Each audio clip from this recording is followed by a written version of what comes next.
Vous écoutez Bretagne 5, il est 8h15. Bretagne 5, l'invité de la matinale. Et notre invité politique ce vendredi matin est Axel Gourmelin. Il est militant insoumis, co-animateur du groupe d'action du pays de Paimpol. Et il est avec nous en direct. Il est venu depuis la région de Paimpol pour répondre aux questions de la matinale et commenter l'actualité politique. Je l'en remercie. Bonjour. Bonjour Stéphane Hamon. Alors, beaucoup d'actualités politiques en ce moment, une actualité politique plutôt axée sur l'international, avec cette guerre toujours aux portes de l'Europe, la guerre en Ukraine, et ces tractations entre les États-Unis de Donald Trump et la Russie de Vladimir Poutine pour essayer de trouver un accord de paix qui ne convient pas évidemment aux Européens, puisqu'ils se sont sentis quand même mis un petit peu sur la touche, y compris les Ukrainiens. Il y avait un sommet extraordinaire hier à Bruxelles pour réarmer l'Europe. Alors on va parler de tout cela. D'abord, quel est votre regard sur cette situation très tendue ? C'est une situation qui fait peur et on en parlera dans cette interview, mais c'est pas arrangé par le discours martial d'Emmanuel Macron, bien sûr. Et on peut pas accepter que la paix se négocie sans les Ukrainiens. C'est les principaux acteurs, ils doivent être autour de la table. On doit pouvoir leur offrir des garanties de sécurité, et c'est l'essentiel. Alors on a eu cette violente altercation, on pourrait le dire comme ça, dans le bureau ovale, entre Donald Trump et le président Volodymyr Zelensky, qu'on aurait aimé ne pas voir finalement. Ça aurait pas dû se passer devant les caméras, mais on a compris un peu la position de Donald Trump de faire un peu le show et puis de montrer que c'est lui qui avait la main. Est-ce que c'est là aussi quelque chose d'assez déplorable, cette diplomatie qui s'effiloche comme ça devant nos yeux ? C'est ça, mais au moins ça envoie un message, c'est pas un événement anodin. Ça montre une stratégie de Donald Trump qui est de tout jouer par la force. Le droit international, tout ça, on le passe à côté. Et c'est le plus fort, donc dans sa tête, c'est lui, America First, America Only. C'est les États-Unis qui doivent décider. Et donc, utiliser tous les moyens pour affaiblir ceux qui pourraient se mettre entre son chemin, parce que c'était bien l'objectif de faire arriver Zelensky dans les négociations sur des positions qui étaient beaucoup moins stables. Zelensky le faire douter, le piéger faire... finalement. Oui, bien sûr, et voilà, tout le monde a vu de quoi Donald Trump était capable pour servir son pays. Alors Donald Trump a discuté avec Moscou, avec Vladimir Poutine, pour essayer de trouver cette paix qu'il appelle de ses voeux. Et c'est peut-être une bonne chose évidemment que la paix se négocie. Mais à quel prix? On voit un Donald Trump très allant sur une forme de conquête. On l'a entendu parler de Groenland, on l'a entendu qu'il ne veut pas lâcher d'ailleurs. Il l'a redit hier en conférence de presse. Est-ce que c'est inquiétant aussi cet esprit de conquête? On pourrait en dire autant de Vladimir Poutine avec d'autres méthodes plus guerrières, mais cette conquête finalement par l'argent aussi. Oui, par l'argent, et puis une conquête. Au fond, il y a une séquence qui s'est ouverte avec l'invasion de l'Ukraine par Poutine en 2022, qui montre qu'au final, les frontières sont plus aussi perméables qu'avant. Et il devient presque acceptable, ou du moins on ne lutte pas frontalement contre, qu'on franchisse des frontières, ce qui est contraire au droit international. Là encore, on doit s'en tenir au droit international, on ne franchit pas une frontière. Que ce soit Poutine qui ne doit pas franchir... qui ne doit pas franchir la frontière de l'Ukraine.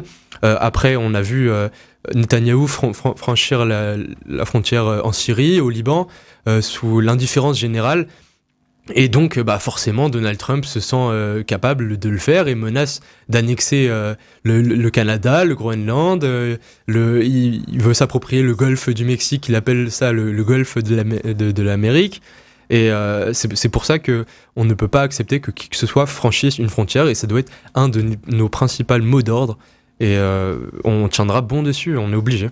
Alors, on est obligé, hein, c'est le terme que vous employez. On a entendu aussi le président de la République s'exprimer d'un air grave, sombre même à la télévision, martial, en disant voilà, il va falloir remettre au goût du jour le patriotisme, réarmer la France, réarmer l'Europe, et puis protéger l'Europe avec notre parapluie nucléaire, notre force de dissuasion, puisque les États-Unis, là encore Donald Trump à la manœuvre, nous tournent le dos en matière matière de protection et de sécurité. En gros, nous abandonnent et nous font sortir de fait de l'OTAN.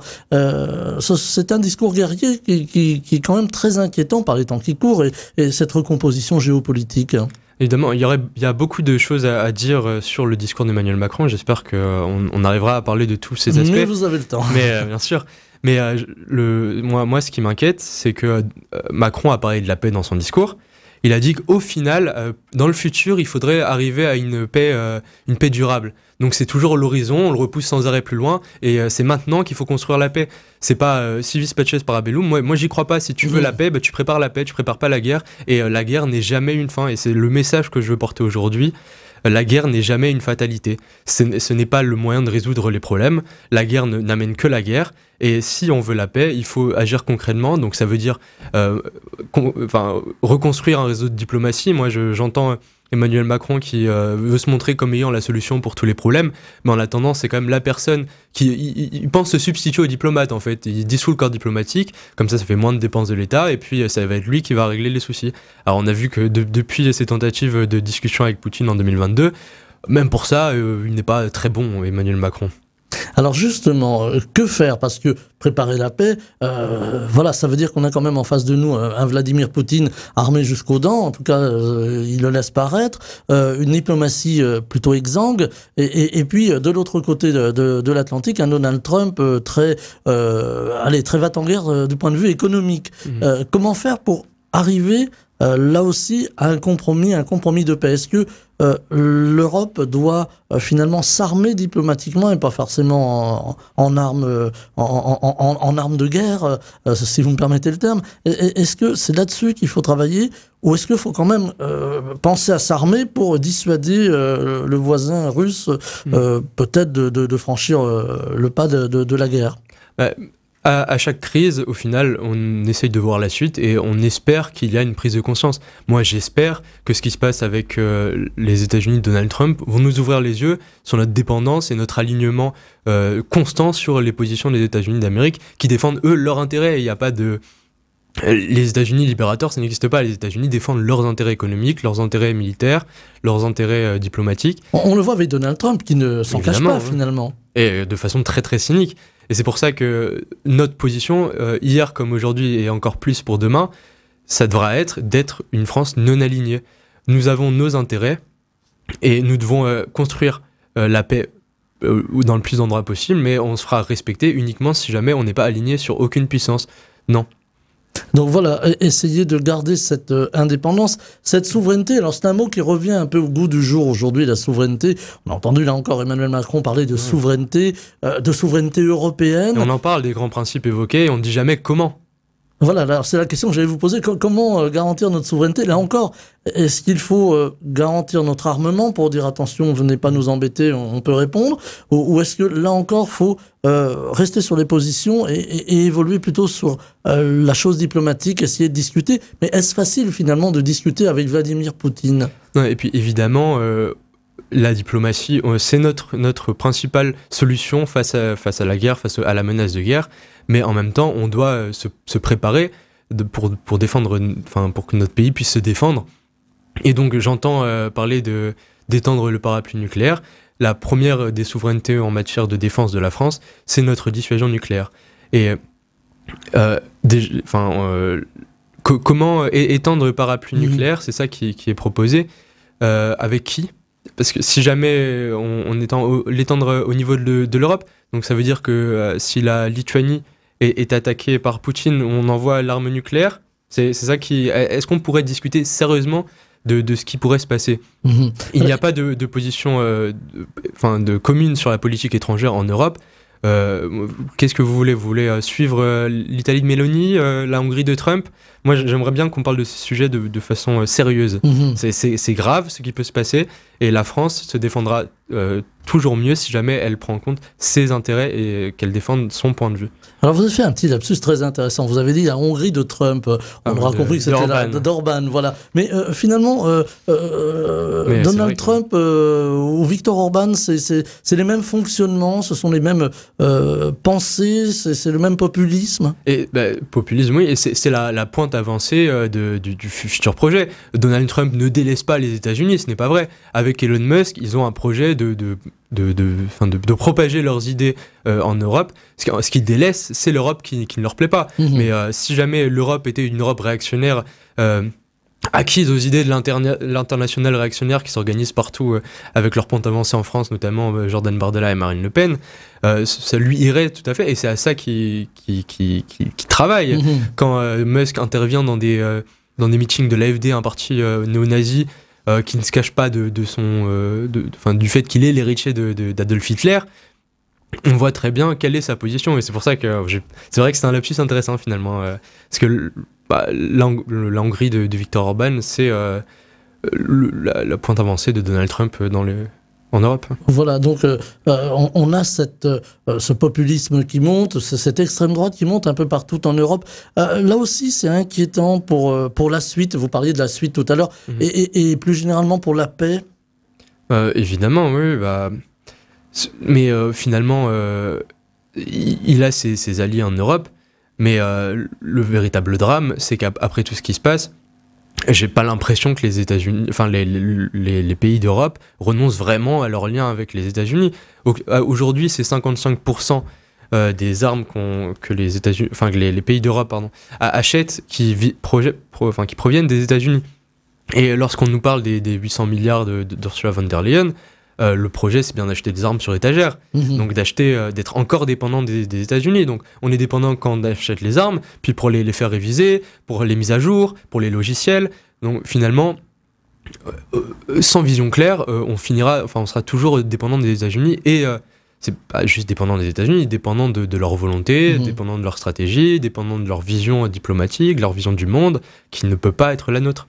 Alors nous, on a encore cette indépendance nucléaire avec la force de dissuasion, vous y faisiez référence tout à l'heure, et puis là encore, on revient au discours d'Emmanuel Macron qui parle de fabriquer des armes en France et de réarmer, là encore, la France et l'Europe. On a entendu, et vous y faisiez également référence, Ursula von der Leyen débloquer, alors je ne sais pas si c'est le terme, 800 milliards, c'est considérable, plus de 800 milliards d'euros pour pouvoir réarmer l'Europe avec des pays qui vont participer, les différents pays européens. Comment faire pour participer à hauteur de grosso modo 30 milliards pour la France, alors qu'on a un déficit important? Est-ce que c'est réalisable selon vous? Est-ce que c'est tenable selon vous? J'aimerais bien qu'on nous dise comment est-ce qu'on va financer tout ça. Macron a été clair sur une chose, ça ne sera pas par l'impôt. Et si ça n'est pas par l'impôt, je suis d'accord, il n'y a pas d'argent magique. Donc qui c'est qui va payer?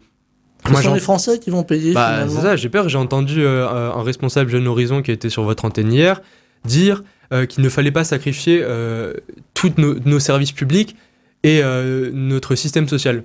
Mais qui nous dit lequel? Quel service public il va sacrifier? Ça sera l'école, ça sera l'hôpital? Moi j'ai entendu Édouard Philippe, sa position c'est la retraite à 67 ans.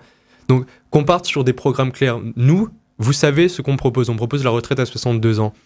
Et l'objectif, 60 ans le plus rapidement possible. Eux, qu'est-ce qu'ils proposent pour financer la guerre?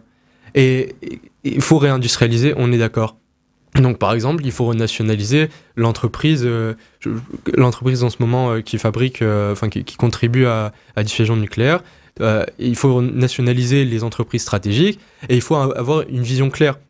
Si jamais, comme Emmanuel Macron a fait depuis qu'il est au pouvoir, vous affaiblissez l'État en réduisant les dépenses, et forcément, vous avez une marge de manœuvre qui est beaucoup moins importante. Donc il faut avoir une vision claire, il faut planifier, il faut avoir un État fort pour pouvoir avoir un horizon qu'on puisse rendre concret finalement. Parce que les mots, les principes, les grandes phrases sur la souveraineté, et au final affaiblir l'État de l'autre côté et jamais arriver à nos objectifs, voilà comment on foncera dans le mur. Et finalement, c'est peut-être pas avec les responsables des problèmes qu'on arrivera à trouver la solution.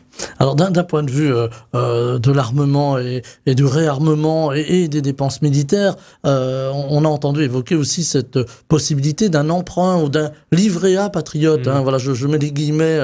Est-ce que c'est finalement une bonne idée d'assurer nous-mêmes en payant nous-mêmes notre défense ou est-ce que c'est une fausse bonne idée? Mais moi, ce que je vois, c'est donc bien l'État qui finance. Et c'est les entreprises qui vont s'enrichir derrière. Ça me rappelle une phrase d'Anatole France, on croit faire la guerre pour la patrie, et finalement on l'a fait pour les grandes entreprises. Et ces grandes entreprises qui sont très cyniques. Parce que dans un moment où on parle de notre souveraineté, Saadé, le patron de CMA-CGM, qui hier... Voilà, Raphaël Saadé. Hein. Saadé, oui, qui bénéficie d'exonération d'impôts en France, et qui, dans un moment où il y a un bras de fer entre l'Europe et les États-Unis, a annoncé hier un contrat de 20 milliards d'euros qui va investir aux États-Unis. Il était dans le bureau ovale d'ailleurs auprès de Donald Trump. C'est ça, oui, on a vu la belle photo de famille, mais on voit bien qu'il n'y a pas de grands patrons, d'actionnaires, de grandes entreprises patriotes, c'est pas vrai. Elles ne servent que leurs intérêts. Et finalement, dans un moment où le capitalisme voit ses rendements baisser, le moyen pour lui de faire des taux de profit supérieurs, c'est l'armement, c'est la guerre.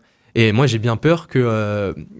vous connaissez la phrase, on suit les pipelines, on suit les gazoducs, on suit les terres rares, et on voit pourquoi se déclenchent les guerres. Et tout ça, tout le monde c'est pas une crise pour tout le monde, ce n'est pas une mauvaise nouvelle pour tout le monde.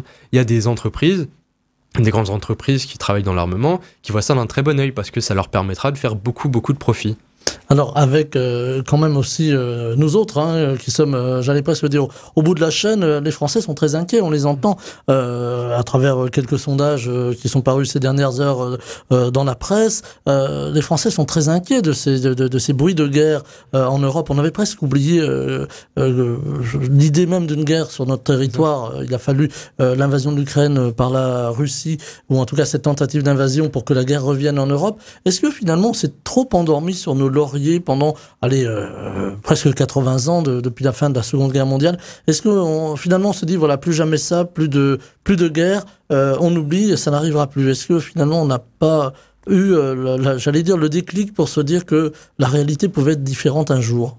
Et encore une fois, on a posé des grands principes, ça, plus jamais ça, et on a très vite oublié, et on n'a pas agi concrètement pour qu'il n'y ait pas de guerre. On n'a pas amélioré la solidarité internationale, on a toujours plus... on n'a pas changé de système politique qui est quand même basé sur la loi, de système économique qui est basé sur la loi du plus fort, sur la domination d'un sur l'autre, donc des logiques qui amènent forcément à des conflits. On n'a pas touché les dividendes de la paix. Et vous me parliez de cette inquiétude. À chaque fois que j'aborde ces sujets, je repense à une discussion que j'avais eue avec une dame au moment après le déclenchement de la guerre en Ukraine, avec une dame qui avait son fils qui avait été envoyé dans l'est de l'Europe et qui avait peur. Et à chaque fois, je repense à cette dame et c'est bien ça l'essentiel. C'est un peu facile de parler de guerre comme ça sur un ton martial comme Emmanuel Macron l'a fait et d'oublier les réalités derrière. La guerre, c'est d'abord des gens qui meurent et pour des logiques, pas pour des grandes idées, pas pour défendre sa patrie, mais pour des intérêts économiques. Et j'oublie jamais ça. Et donc, faut toujours agir pour la paix et quel malheur que la guerre. Avec, là encore, une ambiguïté de Donald Trump. On y revient. Donald Trump, il est quand même le pivot, la pièce centrale dans ce qui se passe aujourd'hui. La volonté d'arrêter la guerre. Il le dit, il y a eu assez de morts, il y a eu assez de jeunes Ukrainiens qui ont payé, qui paient chaque jour de leur vie pour une guerre. 1 million de morts ou de victimes russo-ukrainienne. Voilà, il faut rappeler le chiffre, ce qui vaut aussi du côté des troupes russes, qui envoient leurs jeunes à la guerre aujourd'hui. Est-ce que finalement un mauvais traité de paix est mieux qu'une poursuite de la guerre? Est-ce que là aussi, je me fais un peu l'avocat du diable, mais est-ce que là aussi... Ça me permet d'y répondre. Voilà. Est-ce que là aussi, finalement, il ne faut pas arrêter tout de suite le conflit? Le temps de la négociation pourra venir ultérieurement. C'est ça que je voulais dire quand j'ai parlé de cette discussion que j'avais avec cette dame. Il faut toujours avoir en tête le fait que c'est des gens qui meurent. Donc évidemment, plus vite la guerre sera finie, mieux ça sera. Mais on ne peut pas accepter une paix qui sera à n'importe quel prix. Parce que c'est bien de ça dont il est question quand on enlève l'Ukraine des négociations. L'Ukraine doit pouvoir avoir des garanties de sécurité. Nous, si jamais nous étions au pouvoir, si jamais c'est nous qui organisions tout ça, voici ce qu'on demanderait. Un cessez-le-feu déjà, pas une trêve, mais un cessez-le-feu. On dépose les armes et on discute. Pas d'accord de paix sans l'Ukraine, ça je vous l'ai dit. Une consultation des populations qui sont concernées par l'accord de paix. C'est aux Ukrainiens de décider. Et un droit au retour des populations déplacées. On ne peut pas accepter qu'à n'importe quel prix, l'Ukraine se fasse dépecer par des puissances qui défendent leurs intérêts et on soit là sans pouvoir y répondre. C'est un petit peu, permettez-moi, je vais ramener encore l'ombre tutélaire du général de Gaulle, mais qui, au sortir... Qui plane sur ce studio. Qui, d'un point de vue de l'histoire, en tout cas, qui, au sortir de la Seconde Guerre mondiale, avait refusé que les Américains mettent en pratique le fameux plan...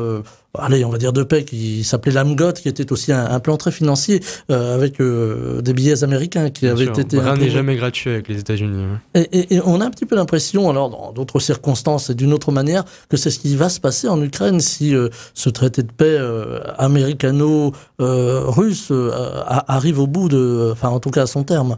Ah, évidemment, c'est ça. Les États-Unis planent qu'ils vont retirer leurs troupes, mais dès qu'ils ont un intérêt, s'ils ne voient pas de résistance, ils profiteront de toutes les occasions pour exploiter ce qu'ils pourront. C'est évident, c'est une politique très cynique, mais au moins on est prévenu, Donald Trump, c'est ses intérêts en premier. Alors les intérêts de Donald Trump, vous faisiez allusion tout à l'heure avec évidemment cette prise de position sur le Groenland, sur le Canada même, cette volonté politique aussi d'affaiblir les échanges commerciaux avec ces histoires de droits de douane qui ont été remis en place, en tout cas pour la Chine, le Mexique ou encore le Canada, avec des répliques évidemment des pays concernés. On a l'impression d'une politique de rouleau compresseur. On l'a vu aussi avec Gaza et cette idée de Côte d'Azur à Gaza. Quel drame. Et on a l'impression que finalement Donald Trump évolue dans un monde de business et non pas dans un monde réaliste tel qu'on peut le connaître. On craint quand même qu'il quitte l'ONU, qui est l'organe qui permet d'espérer une résolution des conflits de façon internationale. Donald Trump, c'est clair. Lui, en accord avec Vladimir Poutine, voilà pourquoi ils peuvent discuter aussi franchement en ce moment. Leur position, c'est de défendre la loi du plus fort. Eux ne croient pas dans le droit international, qui est pourtant notre principal acquis contre les guerres, le droit, les traités internationaux, les accords à égalité. Et c'est pour ça que nous, on doit défendre des positions constantes. Moi, j'entends ceux qui se réclament du droit international en Ukraine et qui ne font rien pour qu'il se fasse respecter à Gaza. Si jamais on veut que le droit international perdure, il ne faut pas que ça soit à double standard. Parce qu'à partir du moment où il y a un double standard, où on ne traite pas tous les mêmes situations à égalité, il n'y a plus du tout de standard. Et après, l'Occident devient ridicule. Et voici ce qui plane. C'est un retour des empires, finalement. L'empire américain d'un côté, l'empire russe de l'autre côté. C'est évidemment ce qui plane sur nous quand on voit que ces deux empires qui essayent d'agrandir leur territoire sans se poser une seule question, un seul moment la question de ce que veulent les peuples. Ça pose question. Alors on a aussi la Chine qui continue à commercer, qui n'a pas forcément envie qu'une guerre intervienne sur le territoire européen. C'est jamais bon pour les affaires, la guerre, en tout cas du point de vue de la Chine. Mais l'ambassadeur chinois a dit qu'il se tenait prêt. Il se tenait prêt à une guerre, qu'une guerre que ce soit économique ou une guerre militaire. Et finalement, c'est peut-être un peu ça aussi qui se joue en Ukraine. C'est qu'on a eu beau jeu de proposer des sanctions économiques sans se poser un seul instant la question des conséquences. En fait, on a poussé la Russie dans les bras de la Chine. Et Donald Trump, lui a une vision claire toujours. On la critique, elle est très cynique, mais on sait ce qui se joue. Ce qui se joue, c'est que son principal adversaire, ce n'est pas l'URSS, n'existe plus, ce n'est pas l'URSS, ce n'est pas la Russie. Son principal adversaire, que ce soit économiquement ou militaire, c'est la Chine. Et c'est le principal danger qui se place au-dessus de notre tête. C'est une guerre dans la zone Indo-Pacifique. Et tout ça, en fait, ça sert à décrocher la Russie des bras de la Chine. C'est quelque chose qu'il faut avoir à l'esprit. Avec aussi, on a entendu la France insoumise par plusieurs de ses représentants s'exprimer autour justement du financement de la guerre, et en particulier ici en France, en prenant tout simplement les actifs russes qui sont bloqués, qui sont gelés depuis le début de la guerre en Ukraine, pour financer notre armement. Là-dessus, la France insoumise dit, voilà, là encore, il faut respecter le droit international. On ne peut pas prendre ces actifs. C'est quelque chose de grave si on les prend, ces actifs. Ça peut être un motif justement de guerre de la part de la Russie. Déjà, il n'y a aucun doute sur ça. Nous sommes pour le gel des actifs, des avoirs russes. Et dès le début, on a dit que si jamais on voulait efficacement lutter contre l'invasion de l'Ukraine par Poutine, il fallait s'attaquer aux possessions des oligarques russes qui sont ceux qui soutiennent le pouvoir et qui permettent à Poutine d'être en position de force. Mais il y a ces positions de droit international sur lesquelles nous devons être constants. Si quelqu'un nous propose un plan, une base légale pour prendre ces actifs et les utiliser pour aider l'Ukraine, on pourra en discuter à ce moment-là. Et il faudra en discuter. J'en profite pour dire que Emmanuel Macron ne peut pas se permettre de décider de tout. Il n'a pas la légitimité par le fait qu'il a perdu les derniers scrutins. Donc c'est à la commission de la défense et des affaires étrangères, à l'Assemblée, d'avoir des débats sur ces sujets-là. Des débats avec les informations nécessaires. Et ces avoirs russes, donc il faut avoir, si on a la base légale, c'est possible. Mais moi, j'alerte toujours. Au final, tout ça, j'entends quand Attal en parle, c'est des effets d'annonce en fait. C'est de la communication. Donc, Monsieur Attal est prêt à ce qu'on ouvre un précédent sans base légale et que dans ce cas-là, demain, n'importe quel pays pourra prendre les avoirs, prendre l'argent d'un autre pays sans qu'il y ait aucun problème. Voilà, s'ouvrir un peu la boîte de Pandore, selon vous. Bah évidemment, dans ce cas-là, il n'y a plus aucune règle en fait, et ça peut être très très dangereux. Il faut toujours réfléchir aux conséquences de nos actes. On ne rigole pas avec la politique étrangère.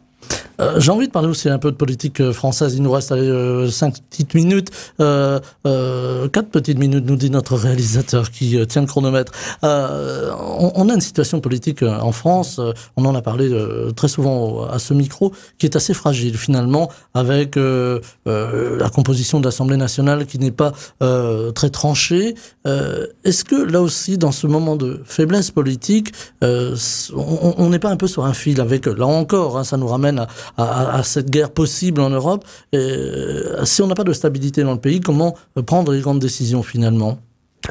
Par l'appel au peuple, finalement. Emmanuel Macron, comme j'ai dit, n'a pas la légitimité du fait qu'il ait perdu les élections législatives. Il a perdu les élections législatives en 2022 déjà, il n'avait pas la majorité absolue. Il a perdu les élections européennes lourdement. Il a perdu les élections législatives qui ont fait suite à la dissolution. Il faut faire appel au peuple, il devrait démissionner, et si jamais il ne démissionne pas, nous on propose la destitution, qui est le moyen démocratique de résoudre la crise. C'est pas un risque justement de déstabilisation de faire appel au peuple ? Donc, quelle solution vous proposez alors ? De demander la démission d'Emmanuel Macron. Non, justement. La solution face à une crise, c'est de faire appel au peuple, sinon on n'est pas en démocratie. Si on pense que on pourrait se permettre dans un moment de crise de ne pas demander au peuple français qu'est-ce qu'il pense, quelle est sa solution pour sortir de la crise, on n'est pas des démocrates accomplis. Et justement, moi je m'inquiète du fait que ça fasse beaucoup de bruit et des gens montrent qu'ils ne sont pas d'accord avec cette solution. Enfin, c'est une solution évidente. Et moi je voudrais dire, c'est ça, d'un côté, il y a la situation internationale qui fait pression et qui forcément crée des tensions. Et l'autre, jamais oublier la situation matérielle. C'est aussi parce que la politique d'Emmanuel Macron a agrandi les tensions, les écarts de richesse. Il y a beaucoup plus de pauvres qu'avant qu'ils soient arrivés. Et tout ça crée une instabilité. Des gens qui... moi, je pense à eux, tous les gens qui sont en galère en ce moment et qui ne voient pas le bout de la lumière et à qui on promet des lendemains encore plus sombres du fait de la guerre. Voilà, le constat est assez amer, si je vous entends bien. Il y a aussi la discussion, le débat politique aujourd'hui. Il est très, on le voit sur les réseaux sociaux, on le voit dans les médias. Il est très tendu, ce débat politique. Finalement, c'est le débat. Et puis il y a parfois les dérapages. Alors j'avais envie de vous entendre parce que plusieurs de nos invités ici dans la matinale se sont exprimés après ces agressions qui ont eu lieu en marge d'une manifestation étudiante à Rennes, une manifestation qui était à l'appel du syndicat de l'Union Pirate, des jeunes de l'autre syndicat, le syndicat de droite, l'UNI, ont été pris à partie. Alors voilà, donc je vous laisse libre de vos propos, hein, mais ont été pris à partir. Il y a eu une échauffourée. Est-ce que vous condamnez finalement ces comportements, d'où qu'ils viennent du reste? Alors, déjà, je veux répondre oui, bien sûr, j'assume mes propos. L'UNI est un syndicat qui a soutenu Éric Zemmour lors de la présidentielle de 2022, donc c'est un syndicat d'extrême droite. La politique, c'est la manière pacifique de résoudre les conflits dans la société. Donc évidemment, on peut pas. Mais moi, je pense les violences qu'il y a actuellement, c'est ces étudiants qui font la file pour avoir l'aide alimentaire, c'est ces étudiants qui galèrent à trouver un logement, c'est ces étudiants qui ont peur du lendemain parce qu'on met moins de moyens dans l'université et qui ont peur de se retrouver sans filière. Moi, je pense d'abord à eux. Voilà la violence à laquelle on ne résout pas. Enfin, on répond pas. Et c'était le mot de la fin, Axel Gourmelin, militant de la France Insoumise, co-animateur du groupe d'action du Pays de Paimpol, était avec nous ce matin. Merci infiniment d'avoir été avec nous. Je vous souhaite une très belle journée. Merci à vous et bonne journée à tout le monde. Bretagne 5, Stéphane Hamon, le 7-9.